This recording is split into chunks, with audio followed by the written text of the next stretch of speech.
मंत्र है, आप रोज इस मंत्र को बोलते भी हैं। क्या है? ओम यां मेधां देवगणाः पितरश्चोपासते तया मध्य मेधयाग्ने मेधाविनं कुरु। तो यां मेधां देवगणाः, तो महर्षि स्वामी दयानंद जी क्या अर्थ करते हैं, हम उसी को ले लेते हैं। तो किससे प्रार्थना की गई है? मेधया अग्नि। प्रार्थना किससे की गई है? अग्नि। संबोधन में अग्नि का क्या बनेगा? अग्नि। अग्नि बनता है ना, तो हे अग्नि यानी हे ज्ञान स्वरूप, हे प्रकाश स्वरूप परमात्मा, है ना। तो क्या है? प्रकाश स्वरूप परमेश्वर, आपकी कृपा से जिस बुद्धि की उपासना विद्वान, ज्ञानी और योगी लोग करते हैं, उसी बुद्धि से युक्त हमको इसी वर्तमान समय में आप बुद्धिमान कीजिए।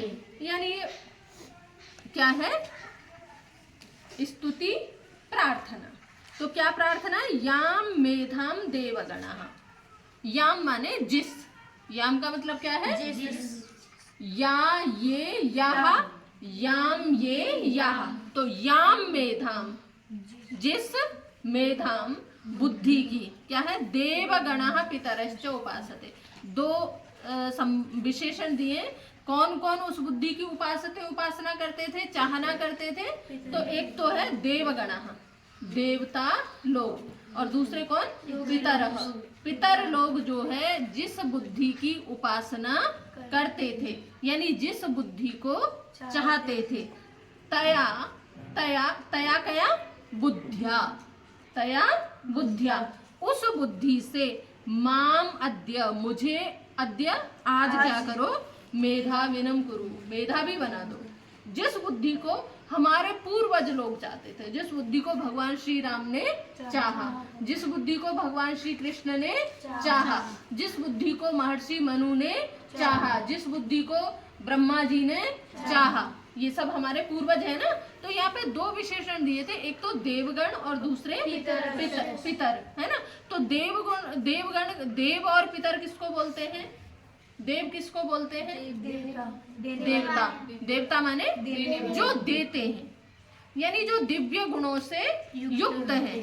देवता की परिभाषा करते हुए महर्षि यास्क कहते हैं, देवो दानाद्वा, देवो दीपनाद्वा, देवो द्योतनाद्वा द्यू स्थाने भवतीति वा।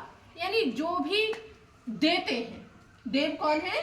जो देते हैं वो कौन है? देव। यदि हमें भी देव बनना है तो हमें क्या करना पड़ेगा? अपने जीवन में देना सीखना पड़ेगा। जो देता है उसी की पूजा होती है। आप देखते हैं ना, महाशय जो राजीव गुलाटी जी हैं, वो देते हैं तो उनको सब पूछते हैं।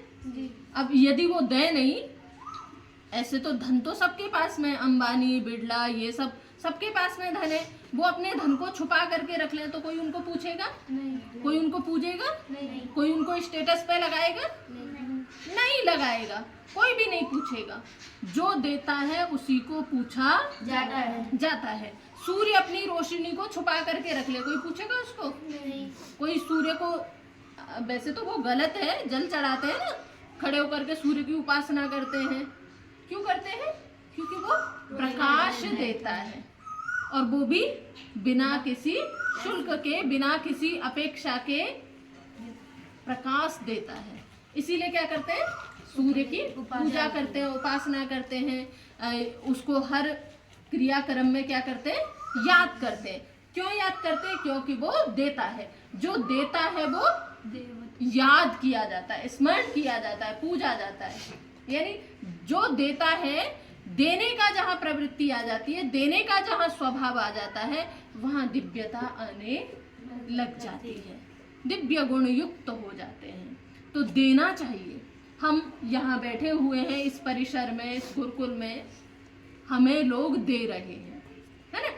यदि वो लोग देना बंद कर दें तो हम कैसे पढ़ेंगे, कैसे यज्ञ करेंगे? कोई हमें घी दे रहा है, कोई हमें सामग्री दे रहा है, कोई हमें अध्यापकों का वेतन दे रहा है, कोई हमें गेहूं दे रहा है, कोई कुछ दे रहा है, कोई कुछ दे रहा है। यानी लोग हमें दे रहे हैं, तभी हम क्या कर पा रहे हैं?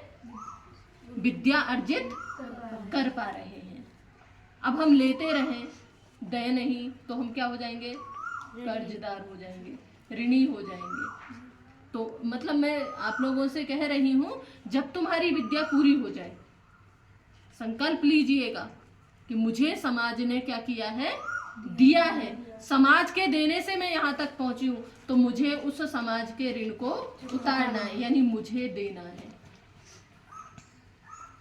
विद्या पूरी होने के बाद में आप विद्या दीजिए, आपके पास में धन है, धन दीजिए, आपके पास में समय है, समय दीजिए, पर दीजिए। जो लोग नहीं देते हैं वो फिर कृतज्ञ हो जाते हैं, वो ऋणी हो जाते हैं। तो क्योंकि संसार देने से ही चल रहा है, यदि लोग देना बंद कर दें तो व्यवस्था भंग हो जाएगी, व्यवस्था चलेगी नहीं।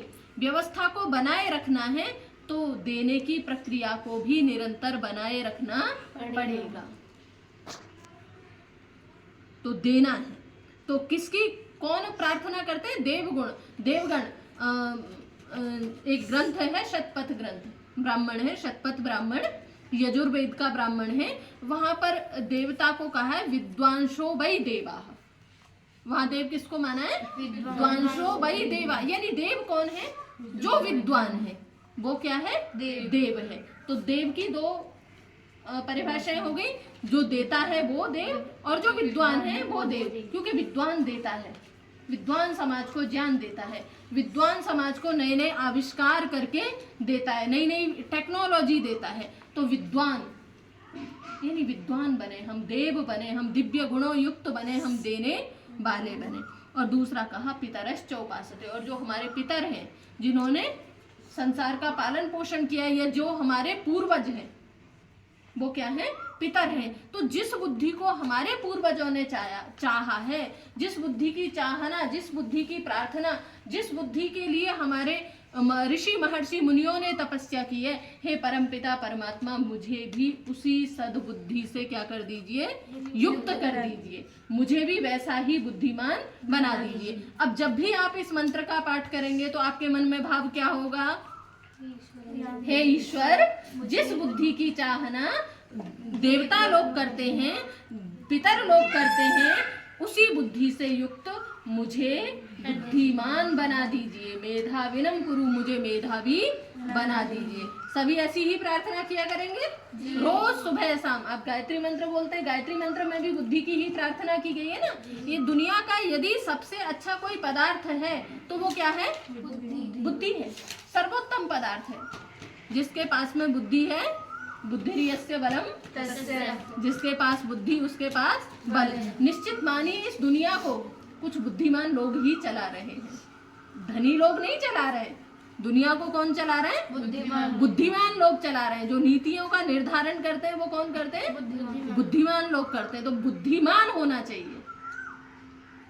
हमें ये प्रार्थना नहीं करनी है कि ईश्वर मेरे पास में बहुत धन हो। जिसके पास में बुद्धि होगी, जिसके पास में विवेक होगा, उसके पास में धन तो अपने आप आएगा।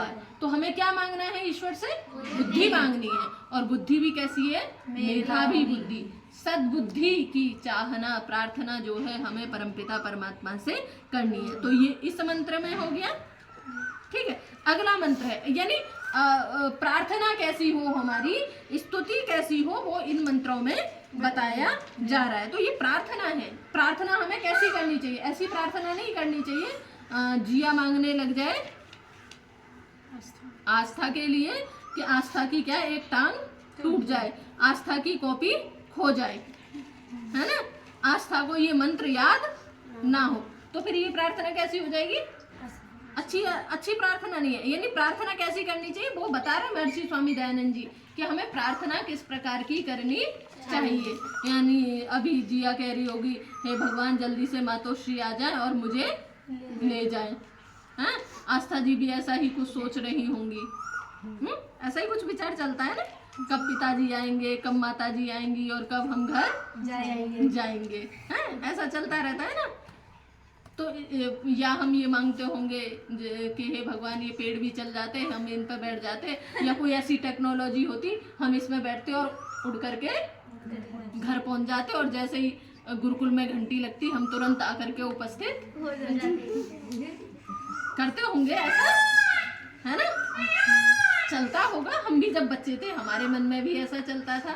तो ऐसी प्रार्थना भी क्या है ना, तो कैसी प्रार्थना करनी है वो यहाँ पर बता रहे हैं। इस प्रकार की प्रार्थना जो है हमारी होनी चाहिए। एक और प्रार्थना है बहुत अच्छी, ओम तेजोसि तेजोमयि धेहि, वीर्यमसि वीर्यमयि धेहि, बलमसि बलमयि धेहि, ओजोस्योजोमयि धेहि, मन्युरसि मन्युमयि धेहि, सहोसि सहोमयि धेहि। कैसी प्रार्थना करनी चाहिए? तेजोसि तेजोमयि धेहि। हे ईश्वर आप कैसे हो? तेजोसि। अब देखो इसमें स्तुति भी है और प्रार्थना भी है। आप मुझे बताएंगे स्तुति क्या है, प्रार्थना क्या है? आप तेजवान हो, मुझे भी तेज कर दीजिए। हाँ, और मेरे अंदर तेज भर दीजिए, ये क्या है? प्रार्थना है। तेजस्वी, हे ईश्वर आप कैसे हो? तेजस्वी हो। अब जिसके पास में जो चीज होगी वो वही दे सकता है ना। जी जी। जिसके पास में विद्या है वो विद्या देता है, जिसके पास में धन है वो धन देता है, जिसके पास में समय है वो समय देता है, यानी जिसके पास में जो है वो देता है। और कुछ मूर्ख उद्दंड प्रवृत्ति के लोग होते हैं, उनके पास में अशांति है तो वो अशांति ही देते हैं, समाज में अव्यवस्था ही फैलाते हैं। तो यहाँ कहा कि हे ईश्वर आप कैसे हो? तेजोसी, तेजस्वी हो, तेज स्वरूप हो, प्रकाश स्वरूप हो। तो मुझे भी कैसा बना दीजिए? प्रकाश स्वरूप बना दीजिए। मुझे भी कैसा बना दीजिए? तेजस्वी बना दीजिए। मेरे अंदर भरपूर तेज होना चाहिए, यानी सामने वाला देखे तो मेरे तेज से क्या हो जाए। जब हम क्या बोलते हैं, कम प्रकाश से ज्यादा प्रकाश में जाते हैं तो एकदम से आंखें कैसी हो जाती हैं? खुलती नहीं है, बंद हो जाती हैं, चुंधिया जाती हैं। तो हमारे अंदर इतना तेज होना चाहिए कि हमारे तेज से सामने वाला क्या हो जाए? अभिभूत हो जाए, दब जाए। तो ईश्वर कैसा है? सबसे ज्यादा तेजस्वी है। तो हमने प्रार्थना क्या की? हे ईश्वर हमें कैसा बना दीजिए? तेजस्वी बना दीजिए। और क्या? वीर्यमसि वीर्यमयि धेहि। हे ईश्वर आप कैसे हो? वीर्यवान हो, अनंत पराक्रम युक्त है। कैसे आप? अनंत पराक्रम। बहुत बल है, बहुत शक्ति है, बहुत सामर्थ्य है। तो ऐसे बहुत शक्ति बहुत सामर्थ्य से युक्त हैं। तो मुझे मेरे ऊपर भी थोड़ी सी कृपा दृष्टि कर दीजिए, मुझे भी पराक्रमी बना दीजिए। मैं किसी युद्ध या किसी भी कार्य क्षेत्र से मैं डर करके पीछे ना भागूं। मैं हमेशा अपने कर्तव्य कर्म का पालन करने में दृढ़ता से मजबूती से खड़ा रहूं, यानी मुझे पराक्रमी बना दीजिए। और फिर कहा बलमसि बलमयि धेहि। आप कैसे हो? बलवान हो, बलशाली हो। तो मुझे क्या दे दो? बल दे दो। मेरी भुजाएं कैसी हो? बलशाली हो। अब महिमा जी सोच रही होंगी कि मेरी भुजाओं में इतना बल आ जाए, ये जो पत्थर रखा है मैं इसको तोड़ने की क्यों सोचते हो? उठाने की भी सोच लिया करो। मैं इस पत्थर को क्या करूं?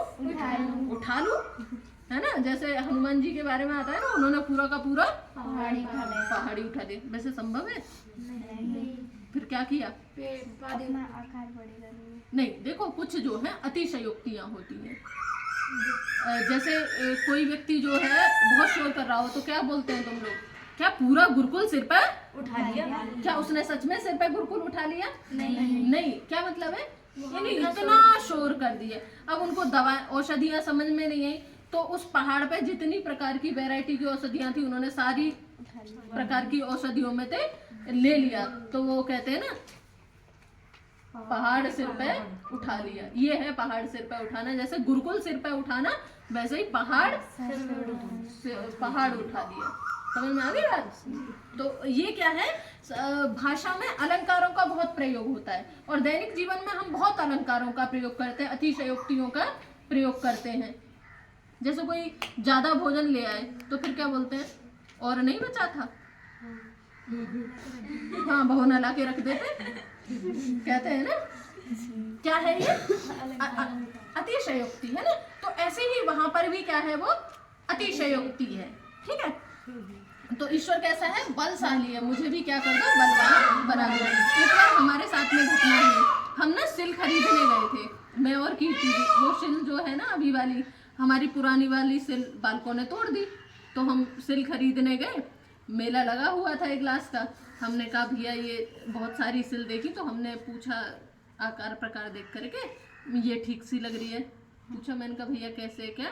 तो उसने ऐसे उठा करके दिखाई, जैसे ऐसे डिब्बा उठा रहा हो,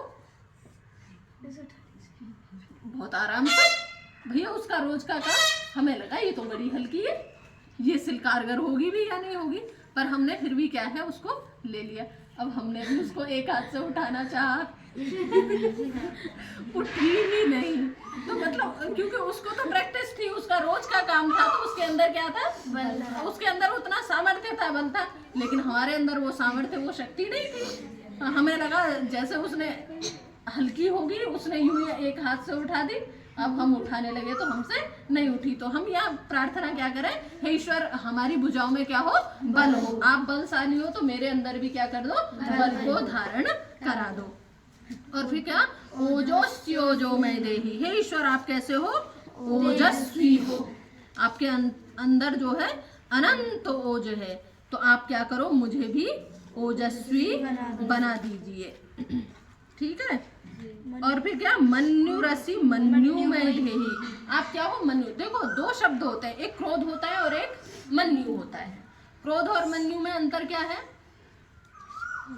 जब कोई व्यक्ति क्रोध करता है, हमेशा मना करते हैं ना, क्रोध नहीं करना चाहिए, कहते हैं ना, आप धर्म के 10 लक्षण बोलते हैं, उसमें भी क्या है, धृति क्षमा दमोस्तेयम शौचम इंद्रिय निग्रह वीर्य सत्यम अक्रोध, यही बोलते हैं ना, अक्रोधो दशकम धर्म लक्षणम, यानी अक्रोध, यानी क्रोध नहीं, क्रोध नहीं है तो मतलब क्या है, धर्म कर रहे हैं, यदि क्रोध कर रहे हैं तो क्या है, अधर्म कर रहे हैं।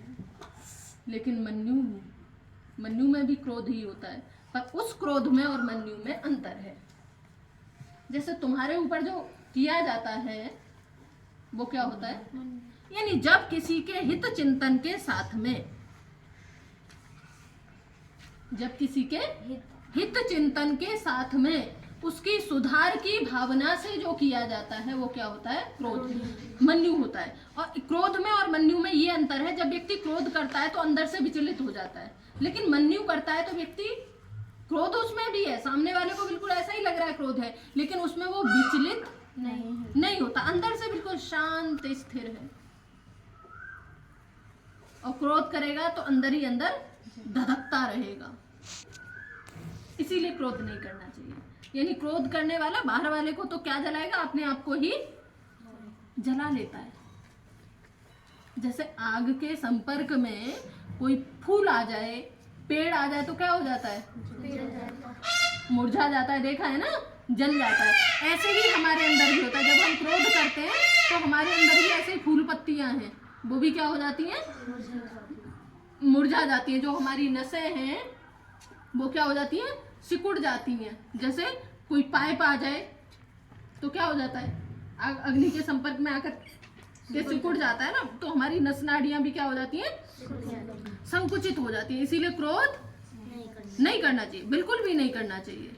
और जब ये सब होता है तो पाइप से पानी जाएगा क्या, नहीं जाएगा। तो जब क्रोध करेंगे तो नस नाड़ियों से रक्त जाएगा क्या, ऑक्सीजन जाएगी क्या, तो फिर क्या होगा, चेहरे पे मुरझाहट, हाँ, हर जगह मुरझाहट आएगी, चेहरे पर भी आएगी, अन्यत्र भी आएगी। यानी क्रोध करना अपने आप को ही बर्बाद करना है, अपना, अपने, वो कहते हैं ना, अभी याद नहीं आ रहा, यानी जो क्रोध करता है वो स्वयं क्या है, अपना सबसे बड़ा शत्रु है, उसको बाहरी शत्रु की कोई आवश्यकता नहीं है। जो क्रोधी है वो खुद ही अपना शत्रु है, बाहर के शत्रु उसका कुछ नहीं बिगाड़ सकते, वो अपना खुद ही क्या है, सत्यानाश किए जा रहा है, उसको अन्य शत्रु की आवश्यकता नहीं है। तो यहाँ मन्यु करना है। तो ईश्वर के लिए कहा यहाँ पर कि हे ईश्वर आप कैसे हो, दुष्ट काम और दुष्टों पर क्रोध करने वाले हैं। किस पर, जो दुष्ट काम करते हैं। अच्छा, क्रोध हमेशा किस पे किया जाता है, कोई अच्छे से पढ़ रहा है उस पर कभी क्रोध करती है वरिण्या जी, है? जो अच्छे से दिनचर्या में चल रहा है उस पर क्रोध किया जाता है, किस पर क्रोध किया जाता है, जो कुछ ऊट पटांग हरकत करता है वही क्रोध का पात्र बनता है ना।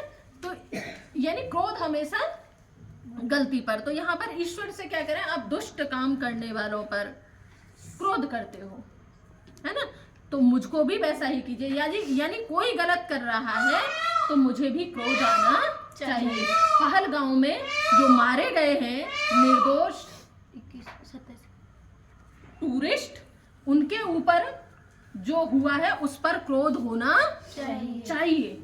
और उसका प्रतिकार भी होना चाहिए। यानी गलत कहीं हो रहा है, अरे हमें क्या लेना, चलो ना सीधे, ये नहीं होना चाहिए, हमें क्या लेना, नहीं होना चाहिए। यानी जहां गलत है तो ईश्वर से कहा कि आप दुष्ट काम करने वालों पर क्रोध करते हो, है ना, तो मुझे भी क्या बनाओ, वैसा ही बनाइए, यानी मैं भी गलत को ना देखूं। और फिर कहा आप निंदा स्तुति और स्व अपराधियों का सहन करने वाले। ये किसका है, ओम सहोसी सहो मई देही। तो ईश्वर सहन करता है, किसको सहन करता है, सबको सहन करता है। जैसे हम तुम्हें सहन करते हैं, जो पढ़े जो ना पढ़े, जो उठे ना उठे, जो व्यायाम करे ना करे, जो यज्ञ में माचिस रखे ना रखे, सबको सहन करते हैं ना। जो अपनी सफाई करे ना करे, हर एक को सहन करते हैं। तो यहाँ ईश्वर के लिए कहा, क्या कहा, आपकी जो प्रशंसा करता है आप उसको भी सहन करते हो, जो आपकी निंदा करता है उसको भी सहन करते हो, जो आपकी आज्ञा का पालन करता है उसको भी सहन करते हो, और जो आज्ञा का पालन नहीं करता है उसको भी सहन करते हो। यानी आप सबको क्या करते हो, सहन करने वाले हो। तो मेरे अंदर भी क्या करो, सहन शक्ति कीजिए। तो मेरे अंदर भी सहन शक्ति होनी चाहिए, यानी मुझे भी वैसा ही बना दीजिए। तो ये ऐसी प्रार्थना जो है हमें नित्य प्रति करनी चाहिए। आगे और करेंगे, आज के लिए ही इतना ही।